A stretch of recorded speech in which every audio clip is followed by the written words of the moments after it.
Hey guys, today I'm going through the commonly asked question of why do I wear toe spacers and why do I wear barefoot shoes?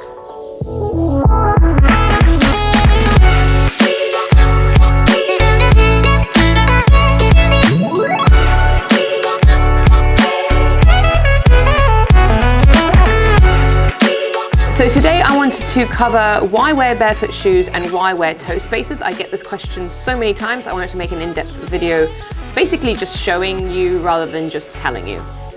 So one of the main reasons is because shoes constrict our toes and push our little toes under and our big toes in. This is what could create Hallux Valgus in the future. Most modern shoes do have a narrow toe box, and barefoot shoes do not have a narrow toe box. The widest part of the shoe is actually around the toes rather than in the middle around this part of your foot.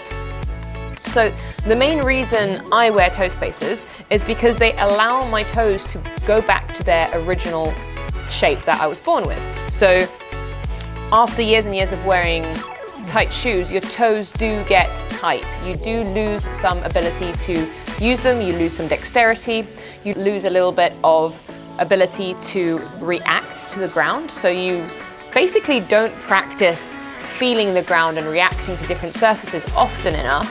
So what happens is you actually get worse at it. Your feet become a little bit more sensitive. Sensations are a little bit uncomfortable. That's another reason why I use the rock mat, is because that actually during the winter when you can't get any natural sensations from the ground being barefoot outside, the rock mat can do that for you. So yeah, basically to demonstrate, the toe spacers allow your toes to splay out and allow you to use more muscle in your feet, which naturally would be squished together if the toe spacers weren't on. As opposed to, say, if I weren't wearing the toe spacers and I just had my feet now as they are. So this is after a few years of training in them. I actually have space between all my toes, which I didn't have before, and I'm able to control them pretty easily and use them for grip. But say I am wearing tight shoes all the time, what happens is your toes are actually always touching. And most people do know this, that when they're wearing shoes, their toes are touching and they don't have as much grip with their toes. They can't grip their toes into the ground. Also what happens is the big toe points in the way, allowing for this sort of a bunion to start appearing, which obviously after some years can start actually becoming a problem with some people. One thing I wanted to demonstrate is how this is very different to this. So at the moment, with my toes sort of squished together, if I place them on top of this shoe, and this isn't even my size, this is Callum's size, this is a few sizes too big, you can see that my feet fit perfectly in the shoe with my toes pulled together.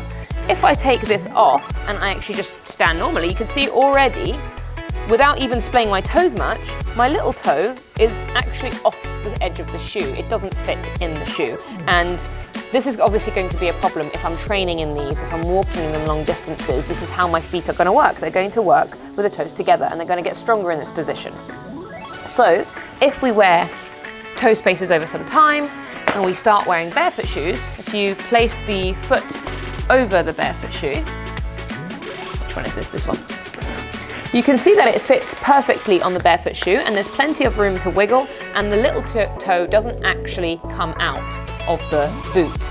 It's fine. So it means that when I wear my barefoot shoes, I can hike for ages and feel everything that I need to feel. I can balance better and I can basically stop myself from falling much easier than if I was wearing a shoe that constrains my toes.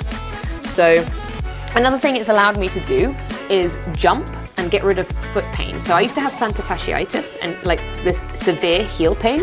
And I used to get this from METCONs because I was wearing a shoe that, although it was wide, it wasn't wide enough. And the heel had a harder piece of rubber. So it's even harder than a normal shoe, so that it can help you slide up and down the wall when you're doing handstand push-ups, which is handy but very, very bad for when you're walking because it means your heels strike even harder.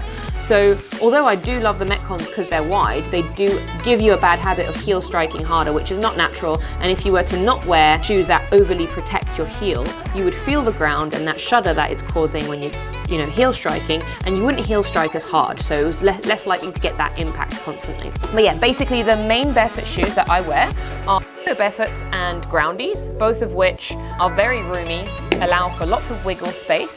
They're great for hiking and also for training in, and I don't really see a need for any other shoe now. Hello. Thanks for watching, guys. I hope that answered a lot of your commonly asked questions. If you like this video, please subscribe. And if you want a pair of these shoes, I'm going to put a link in the description below, and also for the toe spacers.